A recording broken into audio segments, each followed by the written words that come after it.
Ito na. Last day ko na po. Good morning po sa lahat. 5:30 na po ng umaga dito sa amin sa labas ng Mayfair. Papunta na ako sa trabaho dito sa loob. Nasa labas ako ngayon. Ito last day ko na. Ito na yung pinakahuling araw na papasok ako dito sa trabaho. Ito yung paligid ng Mayfair. Yan. Yan. Dito ako nagtatrabaho sa loob ng 1 taon mahigit.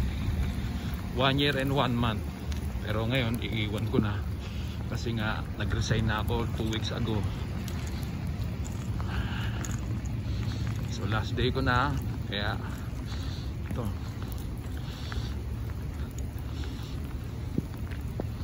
Ano, Mayfair. Yan yung labas niya. Okay, good. Nandiyan na si Ate V. So kailangan ko nang pumasok kasi nandiyan na si Ate V. Okay.